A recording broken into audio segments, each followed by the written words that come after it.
Assalamualaikum warahmatullahi wabarakatuh. Selamat sore semuanya. Eh, untuk materi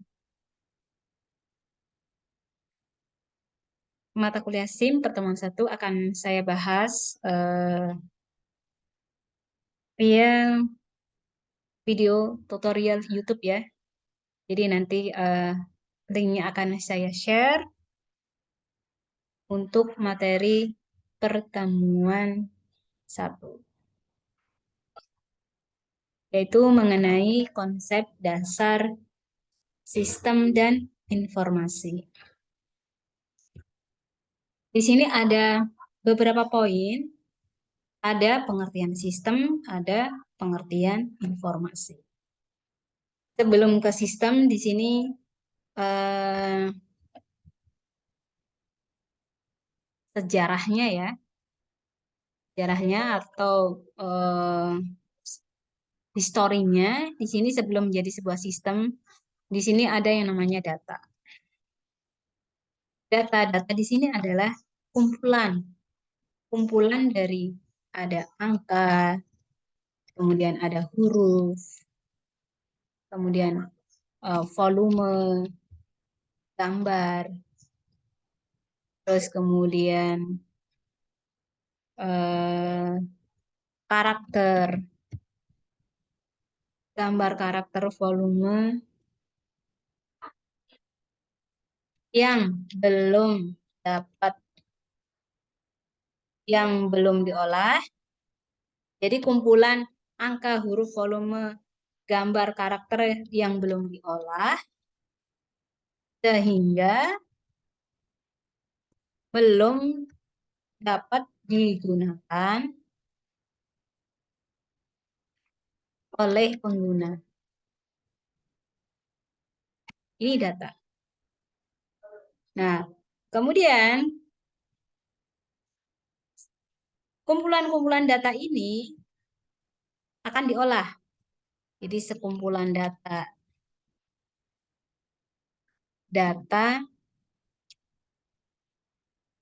tersebut diolah sedemikian rupa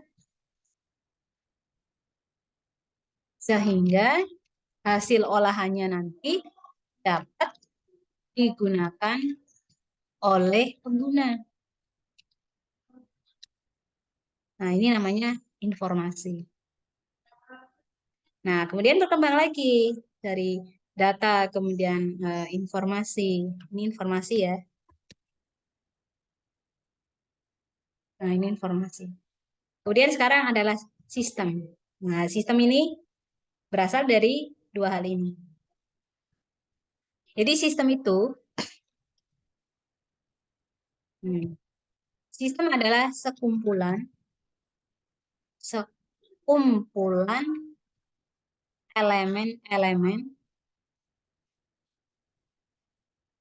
yang terdiri dari ada manusia, ada teknologi, ada lingkungan, terus kemudian ada infrastruktur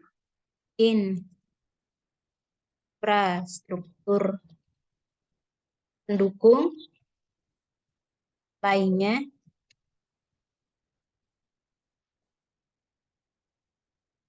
yang memiliki tujuan yang sama.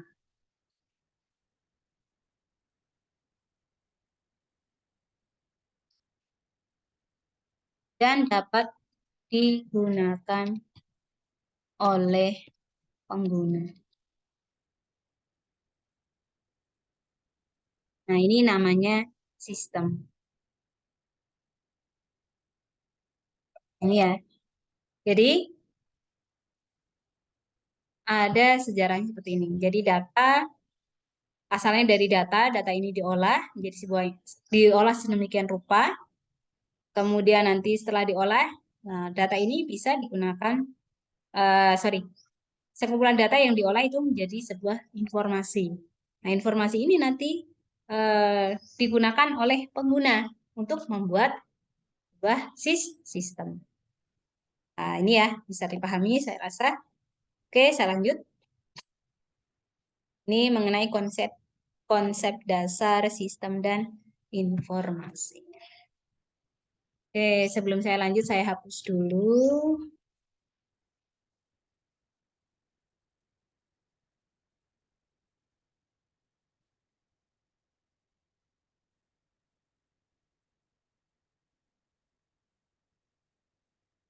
Oke, tugas UASnya tadi sudah saya bahas, tidak akan saya bahas lagi.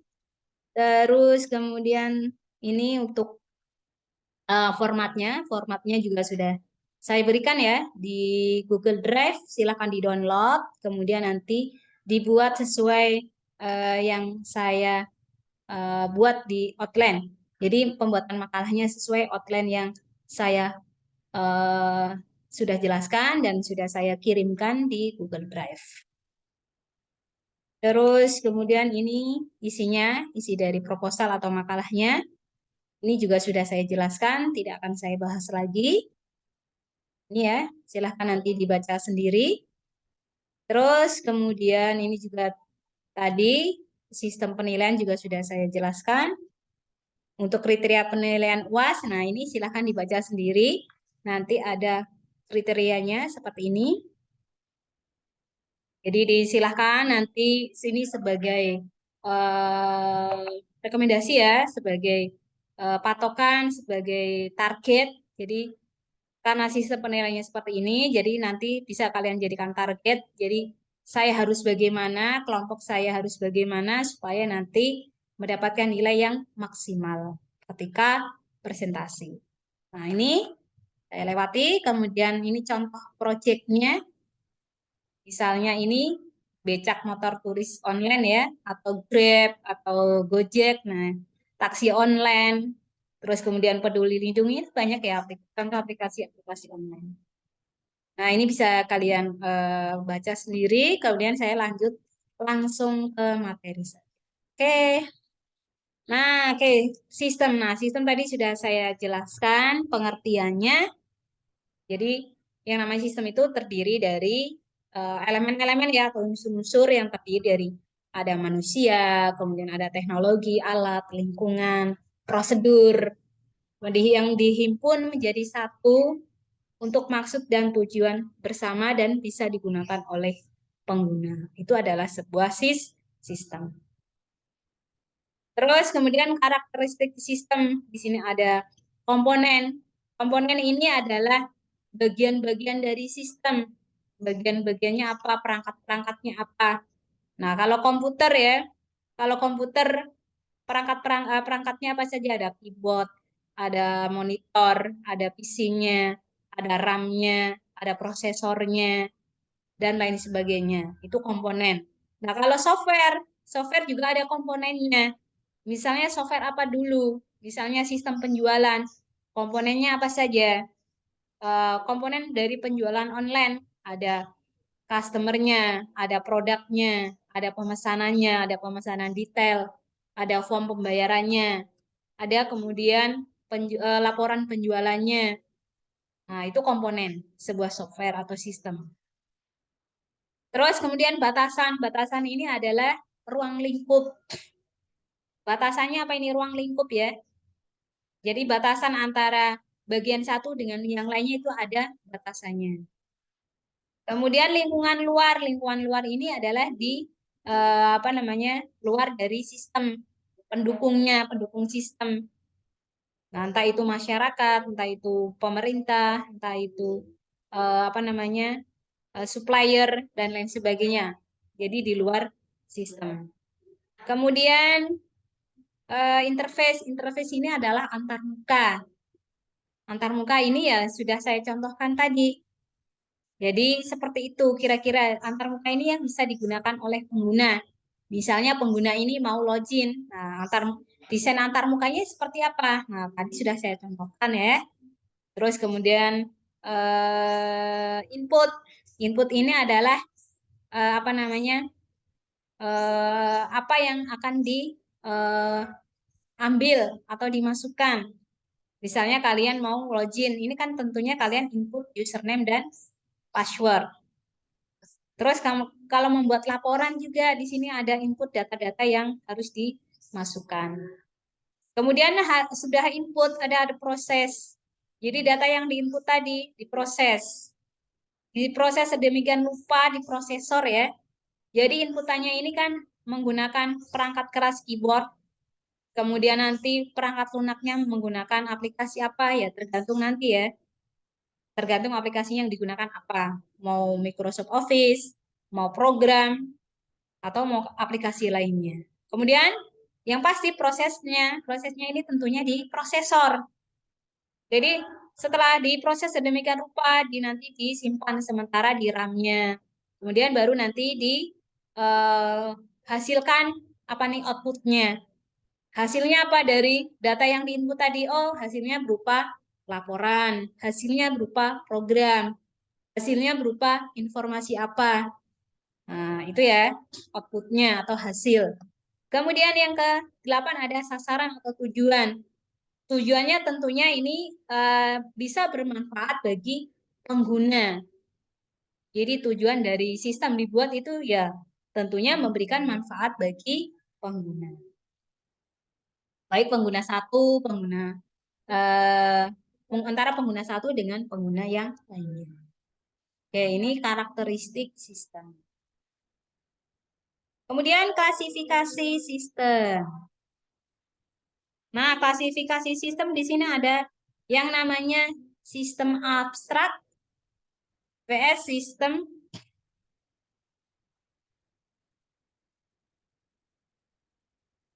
fisik. Jadi sistem abstrak vs sistem fisik. Sistem abstrak, apa itu sistem abstrak? Jadi sistem abstrak di sini tentunya sistem yang berisi gagasan atau konsep-konsep. Contohnya apa? Contohnya di sini ada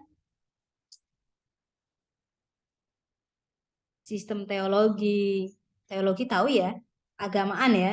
Jadi teologi itu lebih keagamaan atau sebuah sistem yang mengatur hubungan antara manusia dengan Tuhannya, antara alam dan antara Tuhan sebagai pencipta alam semesta.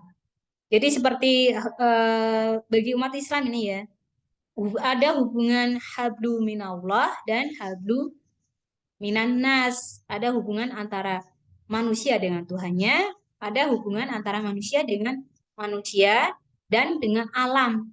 Nah, itu abstrak, sistem abstrak. Kemudian VS sistem fisik. Nah, sistem fisik tentunya sistem yang secara fisik dapat kita lihat, dapat kita pegang ya, dapat kita gunakan. Apa contohnya? Ada sistem komputer, kemudian sistem transportasi, sistem perguruan tinggi, terus sistem akuntansi seperti jurusan kalian ya, atau bagi yang jurusan SI maupun TI, nah itu kan nanti ada pembuatan program seperti itu. Nah itu pengertian dan contoh dari sistem abstrak dan sistem fisik. Selanjutnya sistem alamiah. Nah, sistem alamiah vs sistem buatan manusia. Yang namanya sistem alamiah ya tentu saja sistem yang memang secara alami sudah ada. Misalnya ada cuaca, ada panas, ada dingin, itu ya. Contohnya itu. Kemudian sistem buatan manusia. Nah, namanya sistem buatan manusia ya sistem yang dibuat oleh manusia. Ya seperti tadi ada sistem komputer, kemudian sistem uh, kendaraan ya, transportasi, sistem komunikasi, sistem infrastruktur. Nah, itu kan buatan manusia semua. Selanjutnya yang ketiga sistem probabilistik dan vs sistem deterministik.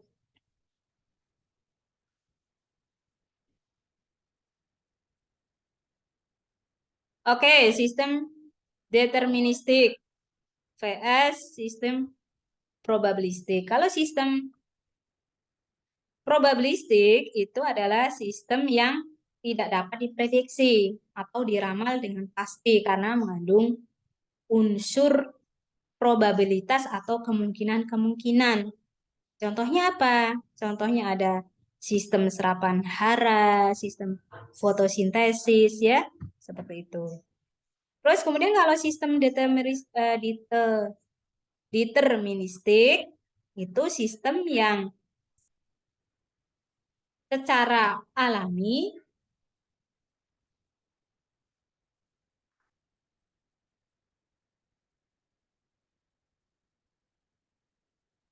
sistem deterministik ya, sistem yang operasinya ya, bisa, kalau tadi probabilistik itu kan tidak bisa diprediksi karena memang sudah terjadi secara alamiah. Tadi kan contohnya ada fotosintesis, kemudian ada unsur hara ya yang terjadi di dalam tanah. Nah, kalau deterministik ini bisa di sistem yang bisa diprediksi.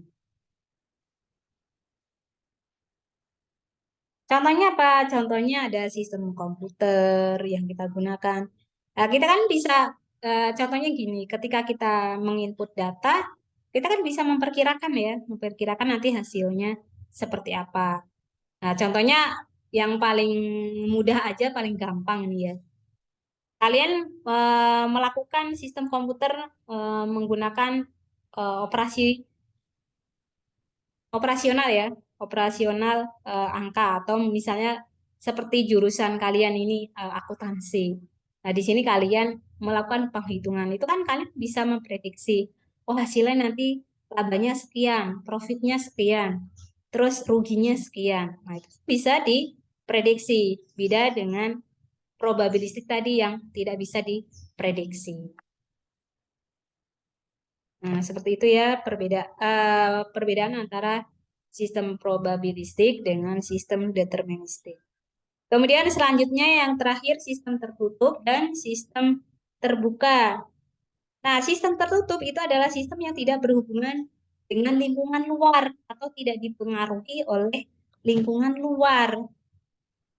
Contohnya apa? Contohnya kalian dulu waktu SMA ya, SMA atau SMP mungkin bahkan ketika mendapatkan pelajaran kimia itu kan atau fisika ya, itu kan sering praktek ya, pernah praktek mungkin. Nah, ini contohnya reaksi kimia ya dalam tabung yang ditutup sama saja terisolasi ya, itu kan dia bebas dari pengaruh luar, tidak terkontaminasi karena ditutup. Nah, ini namanya sistem tertutup. Kemudian sistem terbuka. Nah, sistem terbuka ini sistem yang berhubungan dengan lingkungan dan dipengaruhi oleh lingkungan luar. Seperti itu. Contohnya apa? Ada sistem perdagangan, kemudian sistem pertanahan, seperti itu. Sistem penjualan, kemudian ada sistem transportasi. Itu ya, sistem terbuka. Nah, itu klasifikasi sistem. Jadi ada sistem abstrak, fisik, alamiah, buatan, probabilistik, deterministik, dan tertutup terbuka. Nah, selanjutnya ada konsep dasar informasi. Di mana tadi sudah saya jelaskan di awal, sejarahnya informasi itu berasal dari data. Data sendiri itu adalah sekumpulan dari fakta-fakta, angka, huruf, karakter, terus kemudian ada gambar, ada volume yang belum diolah dan belum bisa digunakan oleh manusia atau pengguna. Nah, ketika data tadi dari sekumpulan sekian ini ya, ada angka dan lain sebagainya ini diolah, ketika sudah diolah sedemikian rupa, sudah diproses, sudah dilakukan pemrosesan, ini akan menjadi sebuah informasi yang bisa digunakan oleh manusia atau pengguna. Nah, itu konsep dasar dari sistem informasi. Nah, kemudian kaitannya dengan informasi, informasi itu harus akurat. Jadi akurat ini adalah harus valid, jadi sumbernya jelas, tidak bias, tidak bisa dimanipulasi. Jadi masih datanya masih asli, masih berasal dari narasumbernya langsung. Itu akurat, valid ya. Berbeda dengan data eh, tidak langsung atau data sekunder. Jadi data yang diperoleh sudah dari mulut satu ke mulut lain. Jadi kan itu sudah diubah-ubah ya, sudah mungkin ditambahi, dikurangi. Ibaratnya ibu-ibu yang tukang gosip ya, itu kan biasanya banyak tambahannya, ada yang dikurangi, ada yang nggak dijelaskan. Nah, itu gosip. Nah, seperti itu datanya sudah tidak akurat lagi. Nah, selain akurat, harus relevan sesuai dengan kenyataan. Kemudian tepat waktu gitu. Terus selanjutnya contoh dari sistem informasi di sini ada sistem informasi rumah sakit ya, ini contohnya ya. Di sini pertama harus registrasi dulu. Kemudian mungkin setelah registrasi di sini pasien ini mau konsultasi atau mau melakukan perawatan, kemudian di sini nanti dirawat oleh suster ya. Kemudian di bagian lain juga dari rumah sakit ini juga ada pengiriman ya, pengiriman untuk obatnya, terus kemudian ada bagian obatnya, kemudian nanti ada bagian radiologi, laboratorium, kemudian bank darah, kemudian ada nanti OT, kemudian ada dapurnya juga untuk konsumsi dari para pasien maupun para dokter dan para perawatnya. Ini sistem di rumah sakit. Jadi bagian-bagian dari sistem rumah sakit ya. Terus selanjutnya analisa dari karakter sistem informasi pengolahan data pasien di rumah sakit. Nah, ini komponen-komponennya. Komponennya ini ada dokter, ada pasien, ada bagian administrasi, apoteker, petugas. Nah, lingkungan luar ini apoteker, pihak penjamin. Batasannya ada pembayaran eh, tunai atau cash, ada status rawat, inap atau jalan. Kemudian nanti interface-nya di sini ada kartu pasien, ada rekam medik, ada resep ya dari dokter. Kemudian inputnya ini ada kartu pasien, ada rekam medik, terus diproses, prosesnya ini nanti melakukan pendaftaran ya atau pelaporan. Kemudian outputnya apa? Ada resep, ada kwitansi, ada laporan pasien, ada laporan pembayaran. Tujuannya untuk apa? Agar pengolahan data pasien menjadi lebih baik dalam hal informasi yang akurat dan cepat. Seperti itu.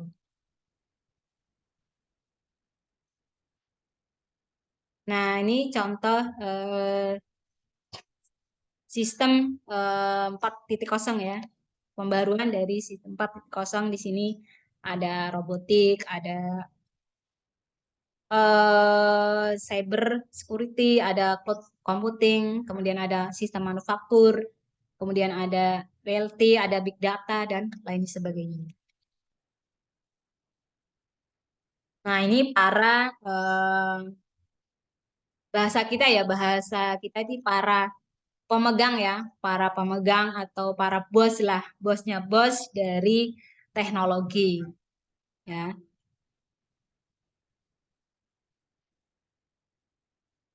Terus kemudian contoh-contoh sistem lain ada sistem kesehatan ya, ada sistem kampus ini misalnya BSI, kemudian ada restoran, ada sport, ada entertainment, ada ya pendidikan dan e-learning, ada transportasi, marketing dan lain sebagainya. Nah, ini revolusi industri ya 4.0. Ini sudah ketinggalan, kita sudah mungkin sudah masuk ke era 5.0 atau mungkin bahkan lebih untuk di luar ya. Untuk kita ya, ya namanya negara berkembang ya pasti eh, kita masih di level ini 4.0 seperti itu.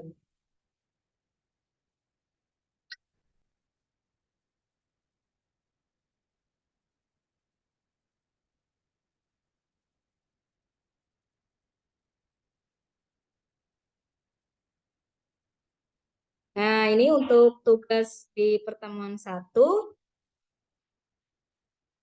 disuruh apa ini ya? Melakukan karakteristik, analisa karakteristik sistem berdasarkan jurnal dari sistem informasi.